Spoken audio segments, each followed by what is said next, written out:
Now, today marks 1 year since the passing of former Zimbabwean President Robert Mugabe. The country continues to struggle with economic hardship, with unrest and intolerance towards those who criticize its government. We look at how the narrative which led to the controversial statement stepping down panned out, and the state of the country that was left in the hands of Emmerson Mnangagwa. For more on this, I'm joined now by Advocate Sipho Mandula, researcher at the Institute for Dispute Resolution in Africa at UNISA. A very good afternoon to you, sir. Good to have you with us today. Perhaps let's backtrack, because, you know, when we talk about Zimbabwe, we talk about Zimbabwe now in the hands of Emmerson Mnangagwa. But let's talk about the factors that actually led to the final demise of Robert Mugabe, that led to his forced resignation in 2017. Afternoon, Sister Tammy, and to the viewers. And I will say to you that very important day, as you say, that 1 year ago, what happened in Singapore, in Glen Eagles Hospital, the passing of Uncle Robert Gabriel Mugabe Gushungu. You'll remember that there was the issue of his illness, his health, since 2017, when we saw him shuttling Europe due to his illnesses. But again, the issue of his legacy that he has left was the legacy of being very clear about the issues around land, the issues around Zimbabwe being what Zimbabwe should be even yesterday and even today, that we see Zimbabwe is having challenges. But when we look at the political tussle, it was during that time of the ZANU-PF elective conference where we saw the rise of Grace Mugabe. And that's where the tension came with him and the vice president, who's currently the president now. But when you look again at 2017 during the coup or no coup, we saw him again coming very clear in 2018 during elections, saying that he will not be supporting the government of Emmerson Mnangagwa. And that's where we saw that there was now this issue of the faction coming very clear, or the loyalty of the founding president of ZANU-PF starting to be very clear that he won't be supporting the government of Emmerson Mnangagwa. But when we are talking about his legacy again, we see economy is now dwindling. We see the issue of public support going away from from ZANU-PF. We see the faction of MDC as well not getting together to now challenge the current government. But finally, again, I will say to you, Sister Tammy, the issue of constitution of Zimbabwe 2013, where some of us were at that referendum, I think that was one of the major contributions that he made 7 years ago. When 2013, they allowed to have a new constitutional space, or a new constitution, which was going to be having institutions to support democracy. But a year later, in 2018, we saw President Mnangagwa violating some of those constitutional principles. If you could talk to us about the dynamics of what this says about the power and the support on the ground of Mnangagwa after his firing, and the potential of Grace Mugabe succeeding Robert Mugabe. This is actually what led to the coup. What does this say about the on-the-ground support and mobilization capability that Emmerson Mnangagwa had at that particular time? Remember, there were two factions. You had the G40, and then you have the faction of the La Costa. And here you are seeing intergenerational leadership gap. And when you saw Emmerson Mnangagwa fleeing as he was threatened, he was able to gain support from the military. Now, I want to take you through to the viewers to say the politics of Zimbabwe, they are both militarized, securitized.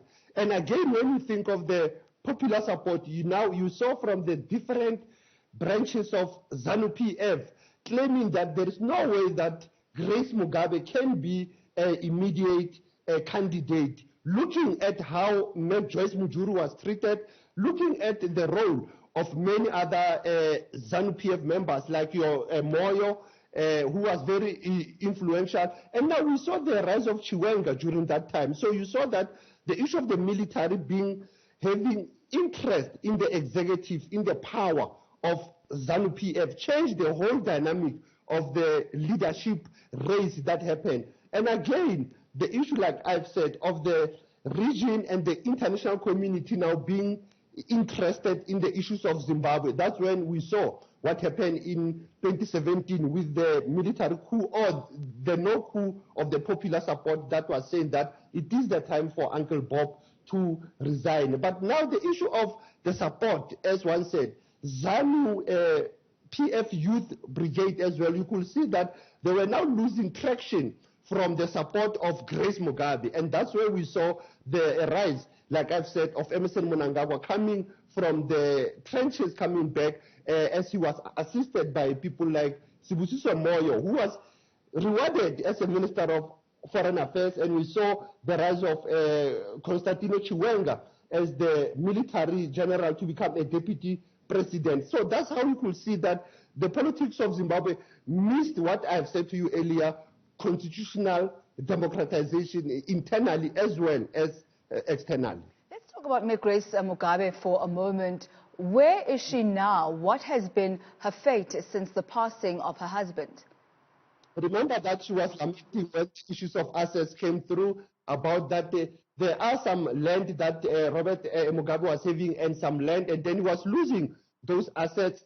And one can say she has been erased out of political landscape, because it seems that since Grace was not very clear about her politics beyond the presidency of Uncle Bob.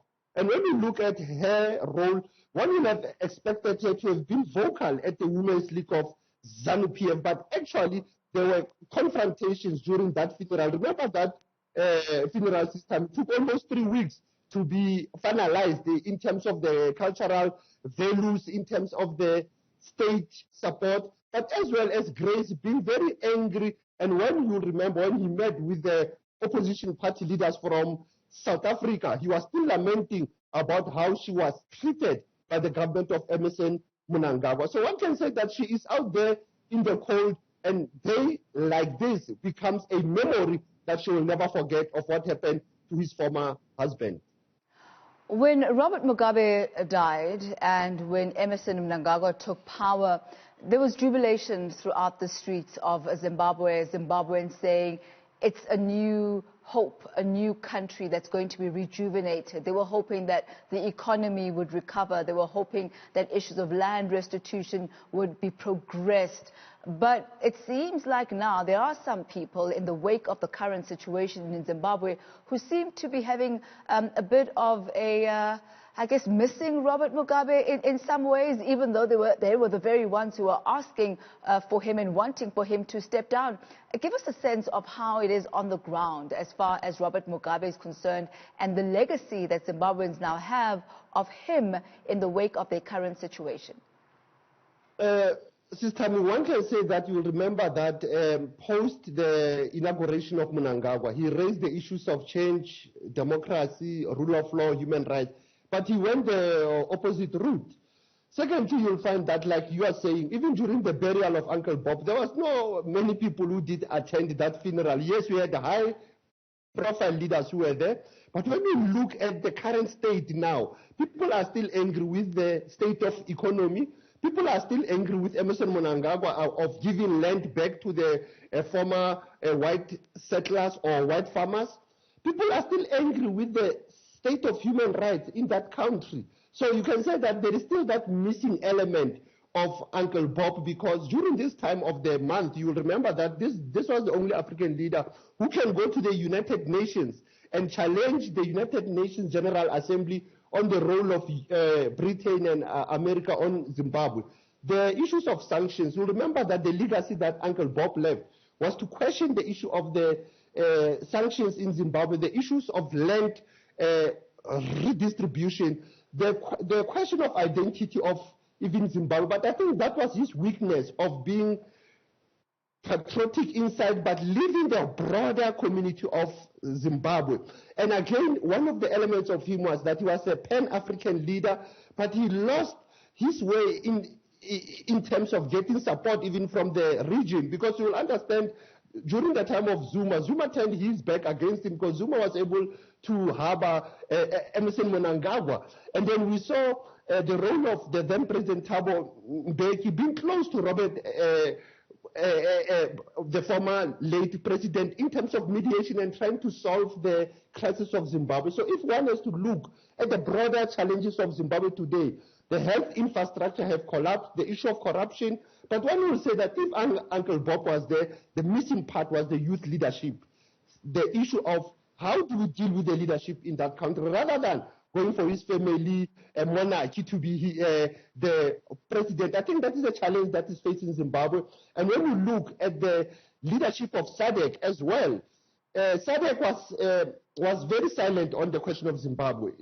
Even during the last month's summit, they were not very clear about how to resolve the crisis in Zimbabwe. So the legacy of Uncle Bob, it is both positive and negative, but it is something that we should be very clear that he was one of the revolutionary fighters from the early 1960s to the 1980s with the formation of SADC. And one can say during his last days, that's where he missed his political acumen of liberating Zimbabwe. Rather, he led the politics of securitization and militarization to be part of the Zimbabwean democratization space.